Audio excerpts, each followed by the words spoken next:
It's a region in constant crisis, with few security frameworks able to contain the fallout.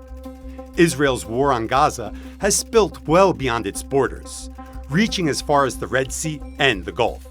One direct consequence, confidence in an American-led security order, is eroding. Long-standing assumptions about deterrence and U.S. protection are being tested and openly questioned. Against that backdrop, new partnerships are taking shape. Ankara and Riyadh are moving closer, turning a once cautious rapprochement into something far more strategic.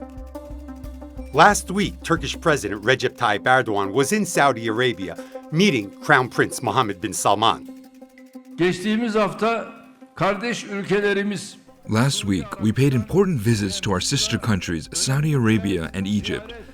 In addition to addressing our bilateral relations in all their dimensions, we comprehensively discuss current issues, particularly Palestine, Syria, and Sudan.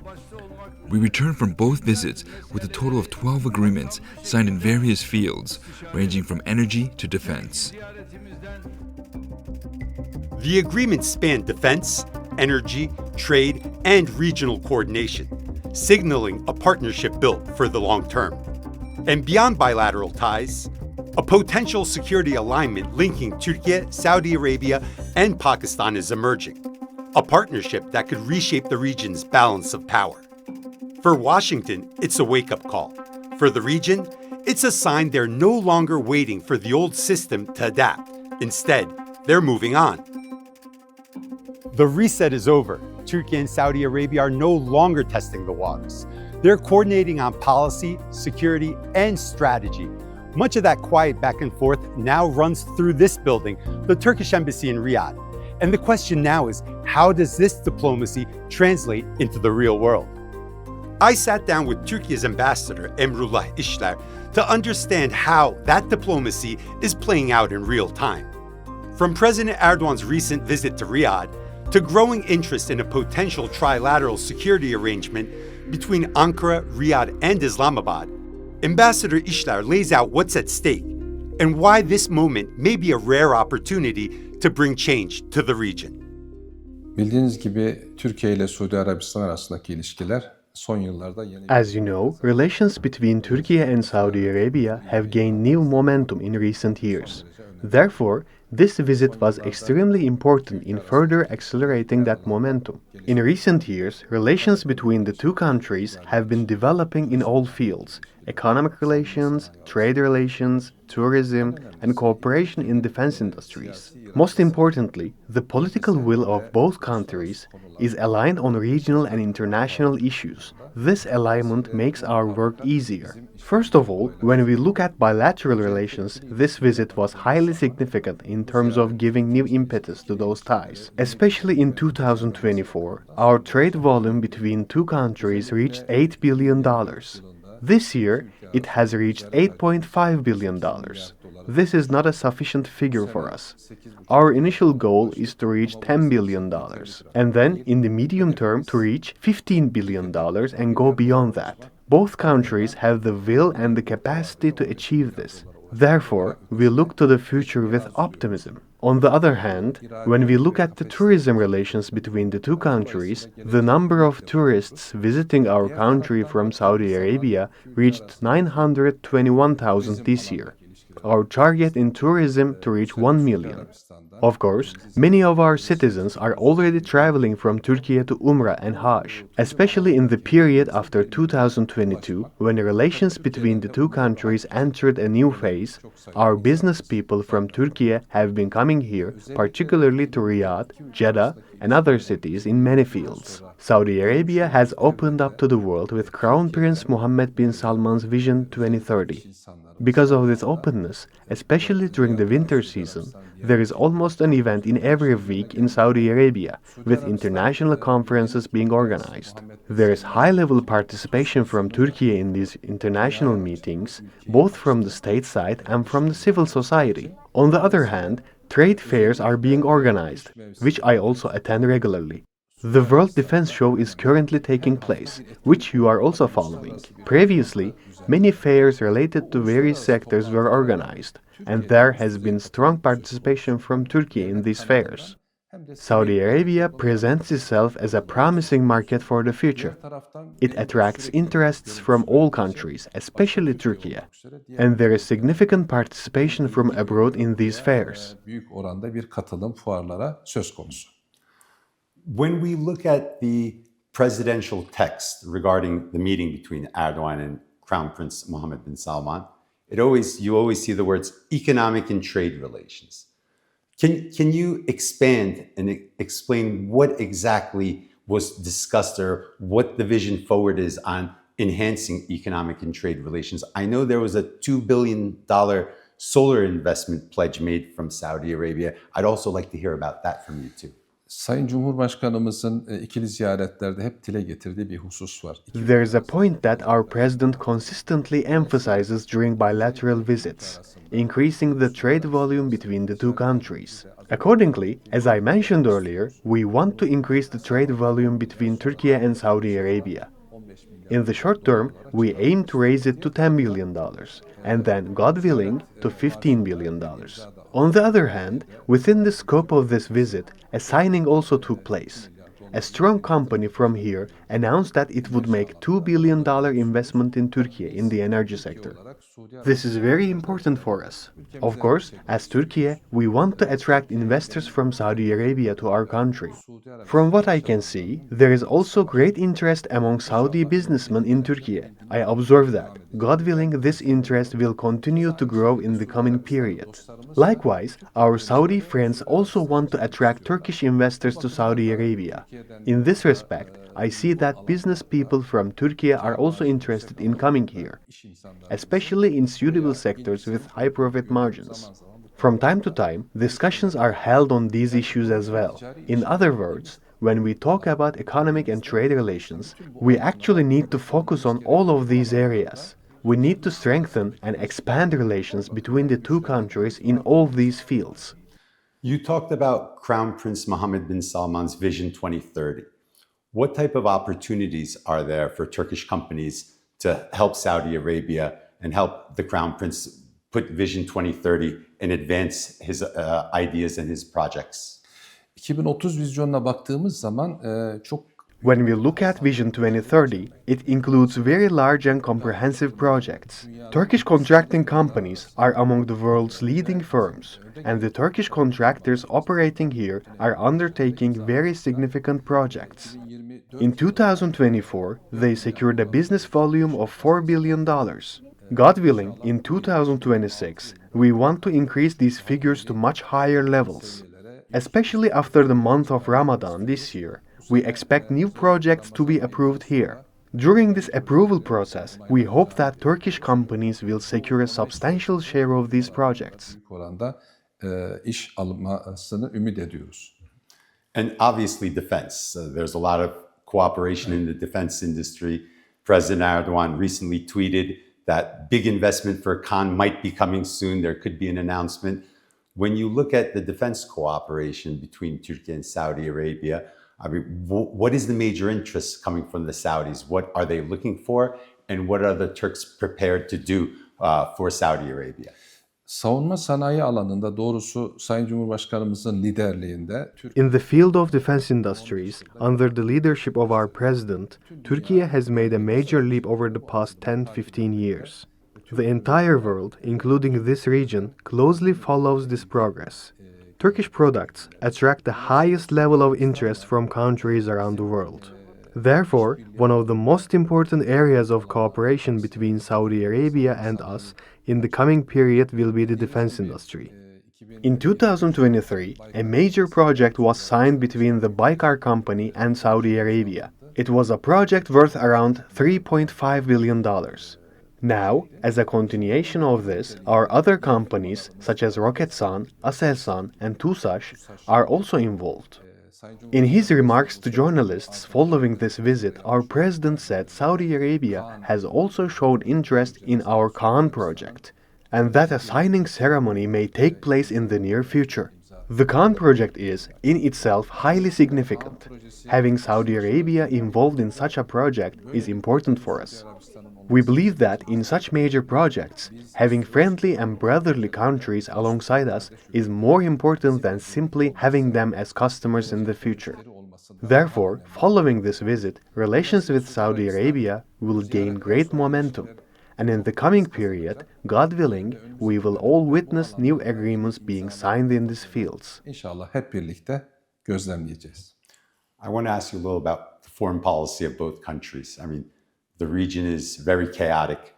Gaza, Sudan, Somalia, we're looking at Libya, possible war in Iran, Yemen. I mean, the problems are nonstop. It seems that Saudi Arabia and Turkey have now the same interests, the same national security concerns. Which foreign policy portfolios do these two countries want to work together on? Bölgesel sorunlara bakış açımıza baktığımız zaman When we look at our perspective on regional issues, we see that the concerns of Turkey and Saudi Arabia overlap. We want peace and stability, and we observe the same priorities in Saudi Arabia's foreign policy. Therefore, I believe that cooperation and coordinated action between Turkey and Saudi Arabia on regional issues will play a major role in resolving these problems. In addition, Egypt is one of the major countries in the region. When we look at recent developments in relations, we see serious cooperation among Turkey, Saudi Arabia, Egypt, and other countries. I would like to underline the relationship between Turkey and Saudi Arabia in particular. I believe that through cooperation between these countries and by expanding this cooperation to include others, regional problems can be resolved. This political will exists in both countries. God willing, by broadening this cooperation, I believe we will be able to overcome regional challenges. When we expand on this and consider all the regional problems you mentioned, I believe that we can overcome all these challenges. Because we live in this region, we are not guests here, we are the hosts. As hosts, we need to solve our problems ourselves. We should not expect solutions from others. Therefore, I would like to say that I am pleased to see that this way of thinking is becoming more widespread. mutlu olduğumu ifade etmek isterim. When we see this convergence between Turkey, Saudi Arabia, Pakistan, as you mentioned, Egypt, is the region moving towards a new security architecture? Is that what we're moving towards? Maybe some people may call it the beginnings of a Muslim NATO. Is this where we're headed? I know in a recent interview, Turkish Foreign Minister Hakan Fidan said maybe we might have a Middle East Union like the European Union. I know there was a lot of media articles that talked about a Muslim NATO between these countries. Is that the direction that it's going right now? Ben az önce bir şey ifade ettim. O da şu. Bölgesel konularda bir mutabakattan söz ediyorum. I just mentioned something a moment ago. I am talking about a consensus on regional issues. This is a consensus that did not exist in previous decades. The point that regional countries have reached today reflects this new alignment. After arriving at this common understanding, it becomes very possible for the developments we are discussing to take place in the future. Therefore, perhaps in the near future, we may receive clear and concrete news. I would like to emphasize that our world has entered such a period that changes and transformations are happening very rapidly. We have seen this in Syria, and we see it in other places as well. At the moment, we are in Riyadh, the capital of Saudi Arabia, talking about Vision 2030. We have 5 years ahead of us. Within these 5 years, we may witness very major changes in the region and in the world. Therefore, I want to underline this point. The alignment of regional countries, especially Turkey and Saudi Arabia, in their approach to regional issues is extremely important.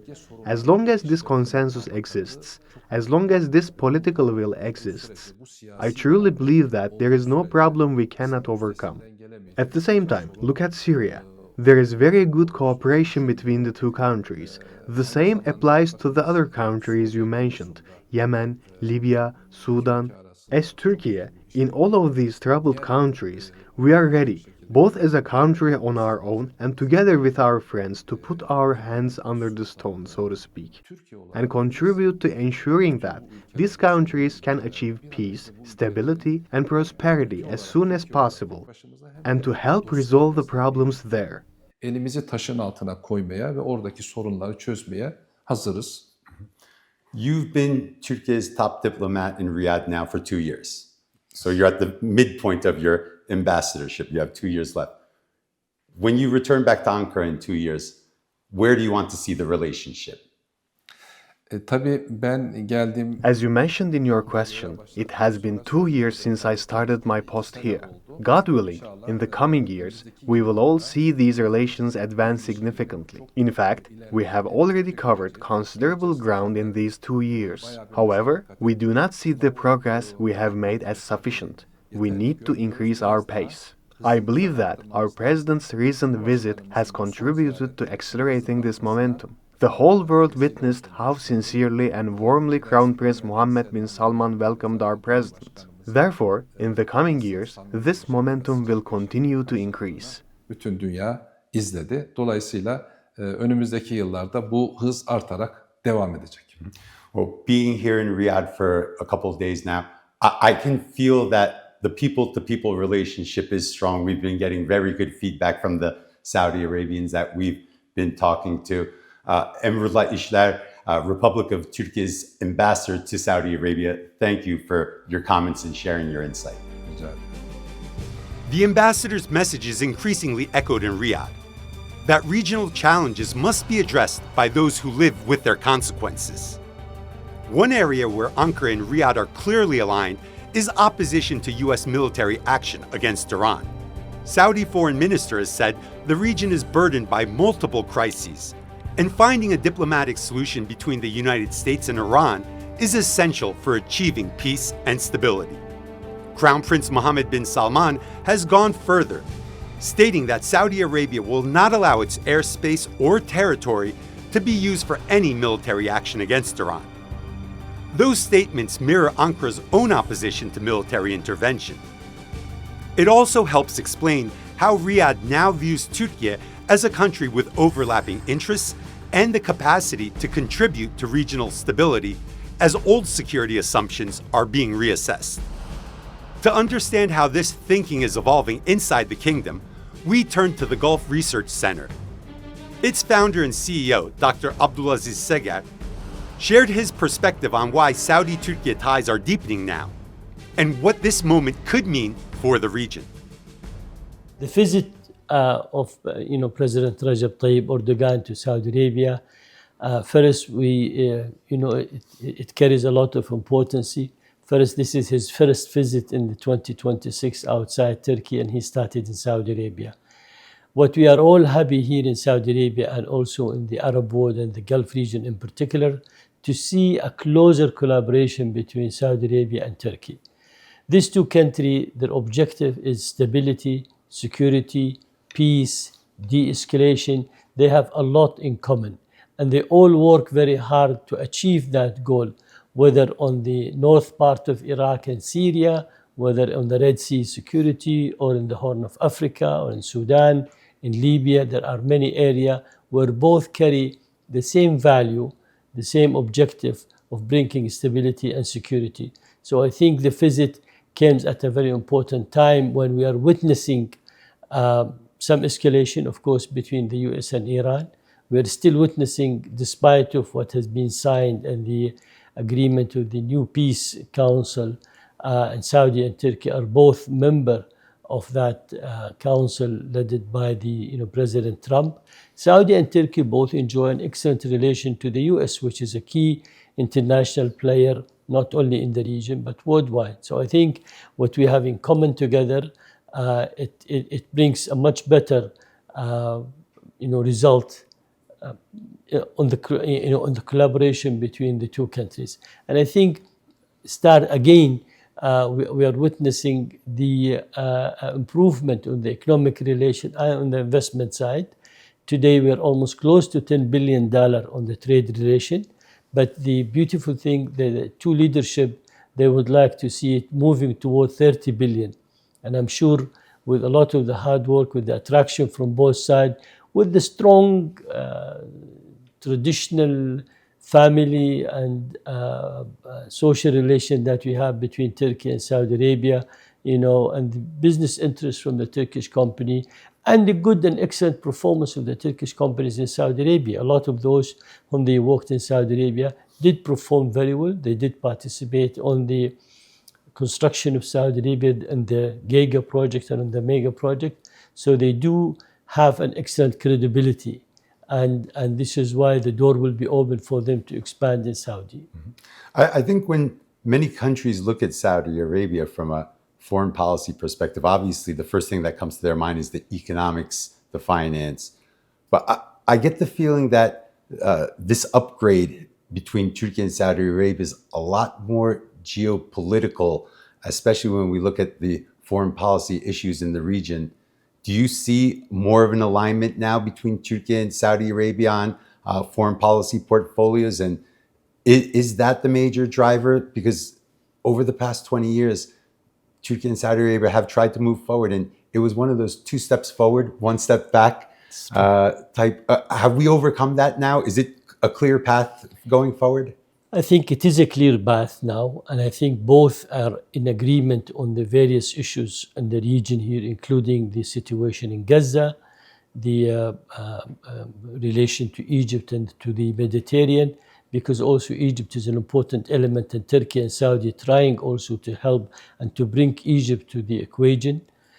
The Red Sea security, because without the Red Sea access through Suez, you will not be able to enter into the Mediterranean. So you need to have that sort of security and stability. Situation in Sudan, when it comes down, it will improve a lot. Situation in Turkey also, and ending the internal conflict. And Turkey still is a significant player in Turkey, and that will help a lot.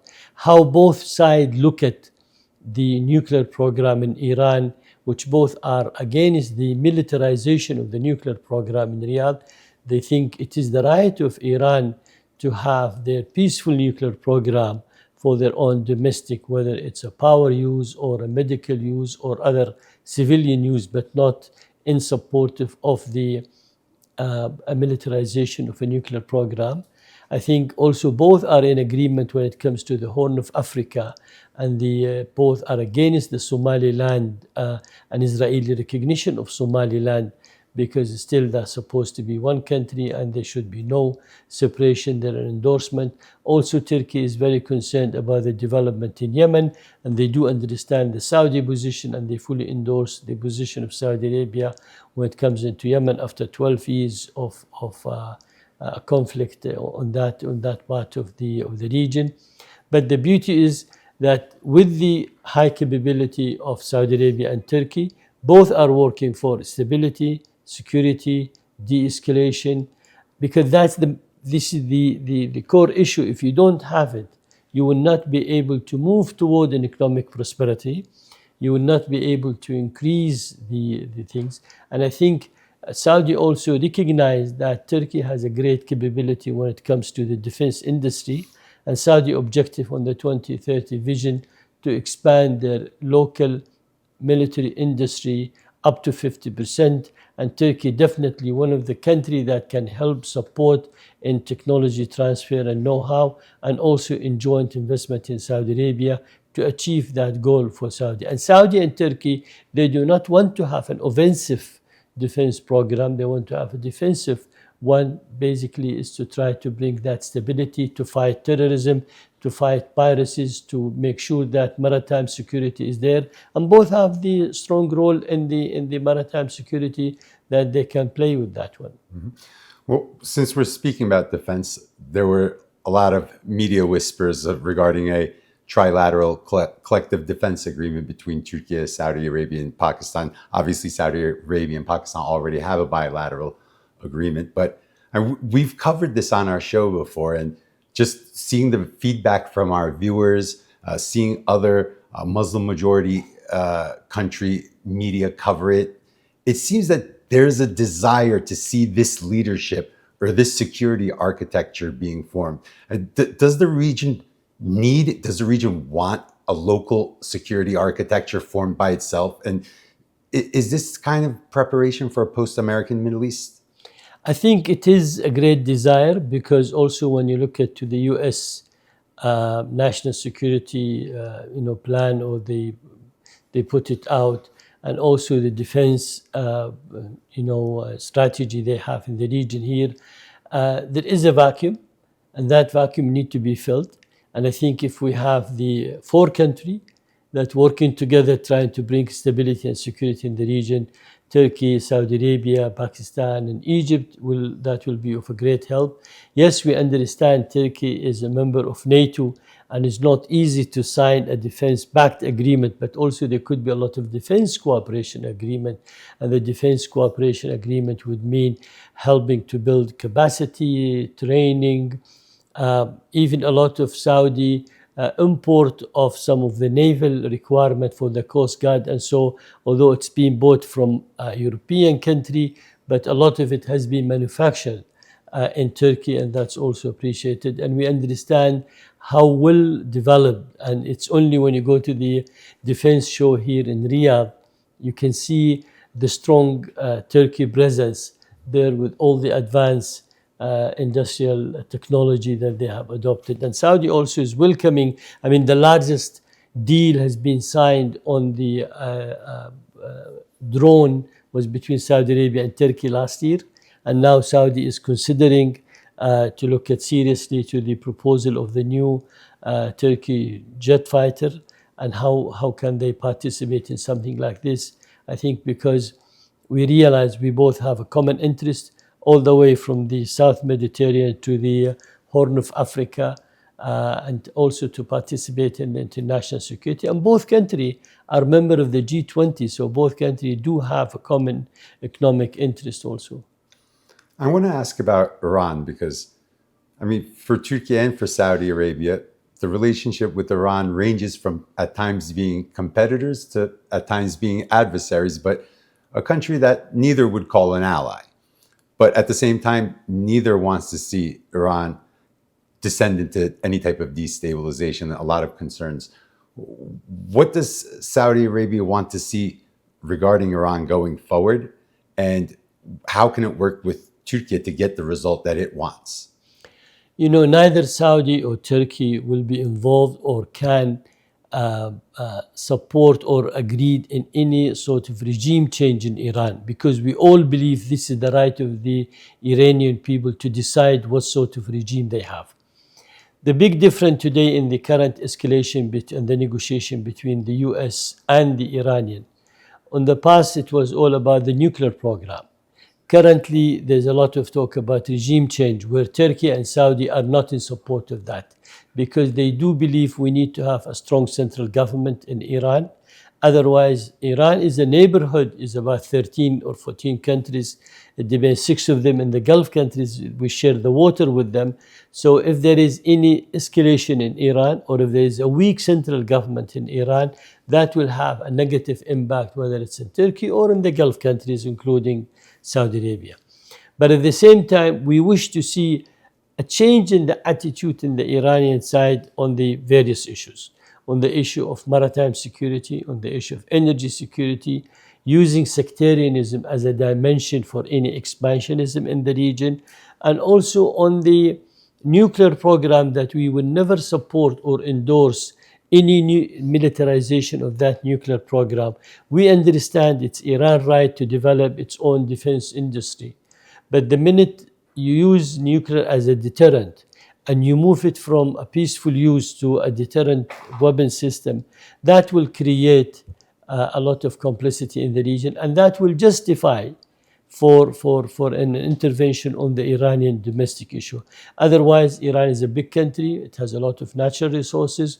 It can be economically and prosperity of the people can be excellent. We share, Turkey and Saudi share a lot of relation to the Iranian people, and we like them, and you know, we are neighbors, and we have all this old historical link, to Iran. So we wish to see a better handling issues, and also Turkey and Saudi will only give Iran the honest advice that they need, because we both have a similar interest. We both want to have stability. We both want to have de-escalation. We do not wish to see another war in the region here. So I think if they listen to this, to our friend in Turkey and in Saudi, to enhance the security and the stability in the region, that's what we are all waiting for and looking for. I want to ask you about Israel as well. I mean, the past 2 years, obviously the massacres in Gaza, but aside from that, Lebanon, Iraq, Syria, Iran, Yemen, I mean, basically everyone in the neighborhood has been on the receiving end of Israeli strikes.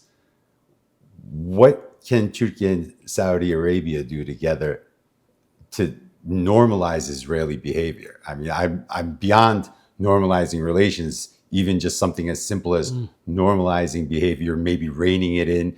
I don't know what you want to call it, having it at least pull back its aggressive posture and have some type of normal diplomatic relations, or having some type of normal functioning like a normal country with its neighbors. I don't think in Saudi Arabia and in Turkey we antagonize the right of the Israeli for existence and coexistent with the Palestinian. But if the Israeli still do not wish to recognize the Palestinian right of existence and state, whatever form of state that can be agreed between both sides, I think that's what the Saudi and the Turkey would like to see. Because if we have an agreement on a Palestinian state, if we go back historically to November 1947, the UN Resolution 181, it talks about two. But basically, before that, it talks about two. It talks about a two-state solution where 57% is the Jewish and 45% is the Arab, and then the rest the percentage is for the holy area and the international side. And Israel was formulated on the basis of self-determination. Why they antagonize and they don't agree to the right of the Palestinian for self-determination of having their own state? And Israel cannot live in a league of hatred with the neighborhood. They cannot live with the escalation in the Lebanese side of a border, neither on the Syrian. And every time, we understand the Israeli interest that they do not wish to see the supply line of weapon to the Hamas or to Hezbollah in Lebanon or so. But at the same time, that does not justify them expanding their territorial from 74 that has been agreed, that agreement, and expand their territorial occupation, or even attacking a certain area, or launching any sort of taking over of additional occupied territory. That is totally unjustifiable. We understand that the Israeli want to live in peace, and we want to live in peace. They have the right of the existence, and everybody have the right of existence. Self-determination, they based their country in 1948 in that one. So why they are not, becoming more realistic in that one? And I think Saudi and Turkey, because after the 7th of October, they moved around the world, and they really created the biggest global lobbying in bringing the Palestinian issue and Palestinian right to the rest of the world. They started from China all the way to Russia, to South America, to the US, to the European side. And as a result of that, we have seen the September 2025 meetings in New York and the announcement on the 22nd that took place in New York for the recognizing the Palestinian state and also pushing for the right of the Palestinians. So no matter what big support they have from the US, they still cannot be in the region and live in the region in a league of hatred. They have to resolve it. They have to accept the right of the other, and with this way they can have a better relation and they can prosper better, because nobody is interested to kill them or to wipe them out of the map and so on. So no, this is all a nonsense statement. They have the right of existence. So, and I think Turkey and Saudi can try to play a double advocate. In one hand, stopping the Israeli expansionist policy that they have been adopting, And second, creating the global lobbying or the global recognition of the Palestinian right of the coexistence. Multi-pronged approach is very important. If we have the same conversation 10 years later, together, sitting here, what will be different about Saudi Arabia's position, the Turkey-Saudi Arabia relationship, and also the region? Well, I think Saudi Arabia did put a long-term vision, 2030, which a lot of it is under process and achieving.